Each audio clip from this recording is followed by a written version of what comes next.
Bonjour, bienvenue à l'émission C'est pas sorcier. Je suis votre hôte, Camille Bardagy, et aujourd'hui nous allons parler de la fécondation in vitro et des nombreux enjeux qu'elle engendre. Dans le prochain segment, nous allons aborder le sujet de la fécondation in vitro selon un aspect historique avec une spécialiste en la matière.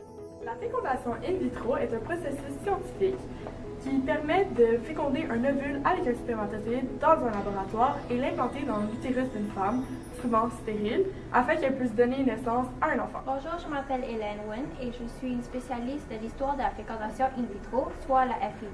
En fait, comme vous le savez tous, le problème de stérilité ne date pas d'hier. C'est pour cela que Gregory Pincus était la première personne à faire une première étude sur la fécondation in vitro qui a été effectuée sur les lapins. Pourtant, considérant les risques possibles de la fécondation in vitro, personne n'a tenté de faire des expériences sur les mammifères, soit les humains, avant 1950. C'est alors qu'en 1951, Robert Geoffrey Edwards et Patrick Steptoe ont découvert qu'il était nécessaire de développer cette technique. Ainsi, il fallut plus de 10 ans de recherche afin de mettre cette démarche et réussir leur exploit. Enfin, suite à de nombreuses tentatives successives, Patrick Steptoe parvient donc à féconder l'ovule d'une femme en laboratoire qui a donné naissance à Louise Brown. Louise Brown, connue comme étant le premier bébé éprouvette, a pu donner naissance à ses enfants de manière naturelle. Suite à ces découvertes, elle a rapidement fait le tour du monde et a inspiré les médecins à faire ainsi. C'est alors dans les années 2000, près de 300 000 tentatives ont été effectuées en Europe et les taux de succès diffèrent d'un pays à l'autre. Après avoir vu l'historique de la fécondation in vitro, nous allons maintenant aborder le sujet pour savoir de ce qu'il en est de nos jours. Alors, je suis ici avec la spécialiste Giovanni Desormes, spécialiste au CHSLD Juif de Montréal. Alors, docteur, où en êtes-vous rendu dans vos recherches? Donc, depuis 1982, les expériences sur la fécondation in vitro se sont étendues et ne se limitent plus au cas d'anomalie de la trompe. Donc, maintenant, la FIV permet non seulement de concevoir un bébé, mais aussi de dire si cet enfant est à risque de transmission de maladies génétiquement graves. Donc, dans le fond, on va faire un diagnostic sur le couple, puis là, les couples vont savoir si ils ont des problèmes de maladies génétiquement graves, puis on pourra limiter ça pour la descendance. Alors, qui devrait se renseigner sur la fécondation in vitro? À qui s'adresse le plus le sujet? Donc, c'est plus les femmes qui ont des trompes bouchées ou absentes, et aussi sur l'infertilité de l'homme, dans le fond, si les spermatozoïdes sont faibles de mouvement, ou sinon, s'il y a un faible nombre de spermatozoïdes chez l'homme. Puis si aussi on n'a pas pu, si on n'a pas pu éliminer cette infertilité, ben on pourra faire l'expérience sur ce couple-là, dans le fond. Alors, docteur, dites-moi, quels sont les critères déterminant le taux de réussite de la fécondation in vitro et quel est le pourcentage de réussite? Dans le fond, la réussite d'un traitement par fécondation in vitro dépend de différents facteurs tels que l'âge, le style de vie de l'homme et de la femme, aussi du nombre d'embryons transmis lors de la fécondation, puis aussi du nombre de cycles effectués. Dans le fond, on peut dire que seulement 27% des cas de fécondation in vitro ont abouti par une grossesse. Puis, c'est sûr qu'on recommande aux femmes de ne pas attendre après 42 ans pour faire cette technique-là, parce qu'après 40 ans, seulement 4 à 5% de ces techniques-là finissent par une naissance, ce qui est très minime après 40 ans. En effet. Et dites-nous, docteur, je suis certaine que le public à la maison est concerné par les problématiques face à cette science. Comme on l'a dit plus tôt, grâce à la fécondation in vitro, il est possible d'identifier les caractéristiques de l'embryon comme les maladies génétiques qu'il porte. Par la suite, on pourra sélectionner lequel sera implanté dans l'utérus de la femme. Certains diront que cette technique est formidable car grâce à cette technique, on pourra éviter à l'enfant d'avoir une maladie génétique grave à l'avenir.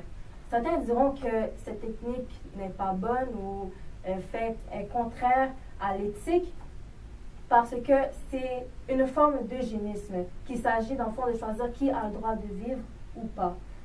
Donc, comme j'ai dit tantôt, les bébés éprouvettes, donc les bébés qui sont nés à la suite d'une fécondation in vitro, ont une grande chance d'avoir une maladie cardiovasculaire par la suite. Donc, on a ici un dilemme. Est-ce qu'il vaut mieux ne pas exister du tout ou sinon exister avec une maladie à long terme? Donc, cette énergie met en jeu plusieurs valeurs et principes comme l'égalité, aussi la santé ou la santé humaine. Cette technologie aussi nous pousse à se poser plusieurs questions. Par exemple, si le risque de développer une maladie à la suite d'une FIV est connu, est-ce que c'est les parents qui sont tenus responsables? Certains diront que oui, certains diront que non, mais bon, c'est à voir. Et d'après vous, est-ce que la fécondation in vitro est un sujet qui nous concerne personnellement en tant que Canadiens? Certains scientifiques justifient l'utilisation en très grand nombre des services de la fécondation in vitro pour répondre à l'importance de l'infertilité dans la plupart des pays développés. Par exemple, le Canada est aussi concerné par cette question puisque l'infertilité a doublé en 20 ans. Plus précisément, 8,5% des couples hétérosexuels n'arrivent pas à concevoir un enfant naturellement, contre 16% en 2009-2010. Donc, on peut voir que le pourcentage a augmenté. Heureusement que les techniques de fertilisation assistée se sont améliorées de plus en plus. Pourtant, seulement 15% des couples infertiles ont accès à cette technique, la fécondation in vitro, à cause du coût trop élevé. Vous comprenez? Yes. Donc, cela va leur pousser à se tourner à des techniques moins coûteuses, mais qui sont aussi moins efficaces. Oui, bien sûr. Alors, je voulais vous remercier, docteur, de votre apparition sur notre émission Ce n'est pas sorcier. C'est très gentil et très apprécié de votre temps. Ah, ça fait plaisir.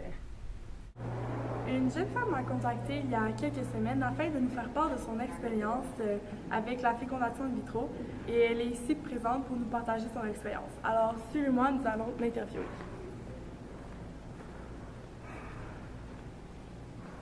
Alors, que voulez-vous nous partager sur votre expérience avec la fécondation in vitro?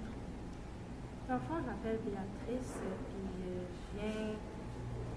Ça fait pas longtemps que j'ai fait l'expérience de la fécondation in vitro. Dans le fond, je suis une femme, j'ai les trompes bouchées, donc je suis stérile.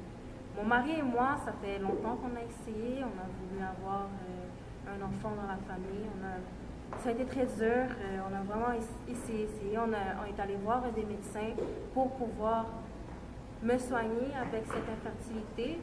J'ai essayé des médicaments, mais malheureusement, ça n'a pas fonctionné.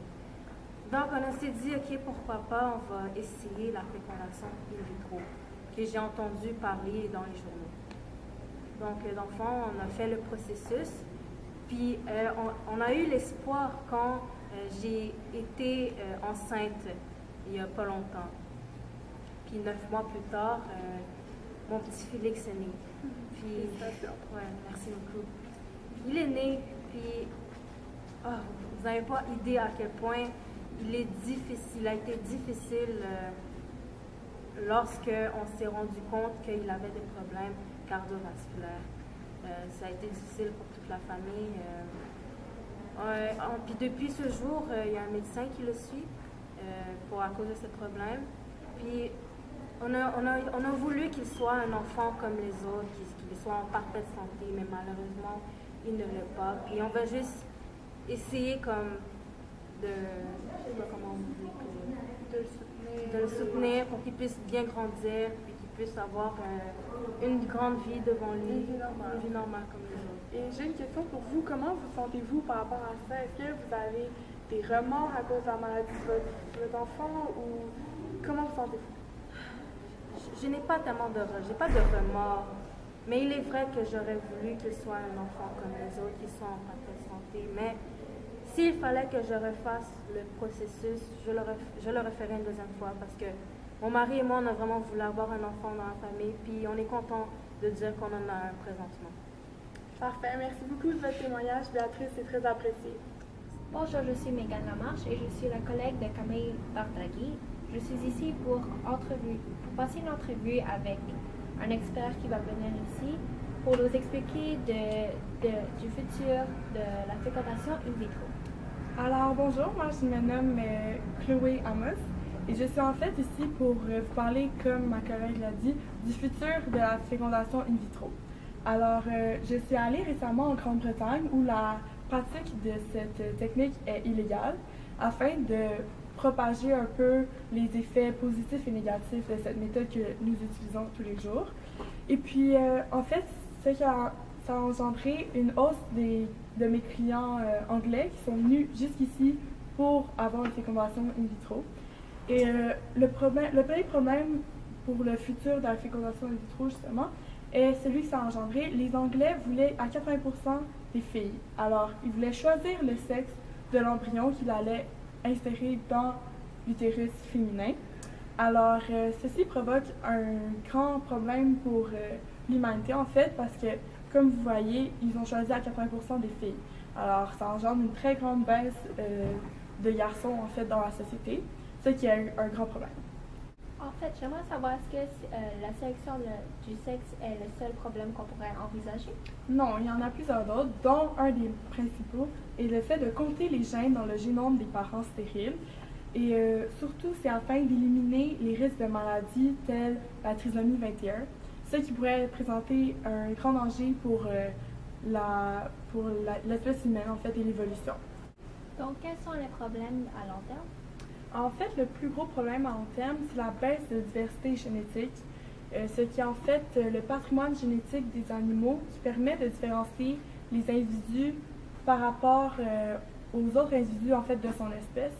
Et c'est le plus gros problème que nous envisageons pour l'instant.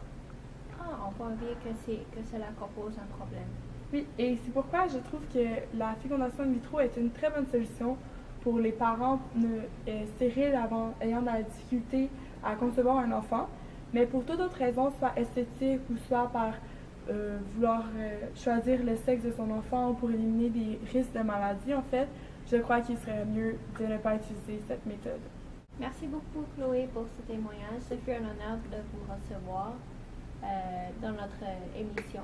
Merci beaucoup, ça me fait plaisir d'être venue vous parler. Merci. Au revoir. Alors, merci beaucoup d'avoir été parmi nous pour l'autre épisode de Ce n'est pas sorcier. Et nous espérons que vous en sachez plus maintenant sur le sujet de la fécondation in vitro. Et on se revoit la semaine prochaine à même heure. Merci, au revoir.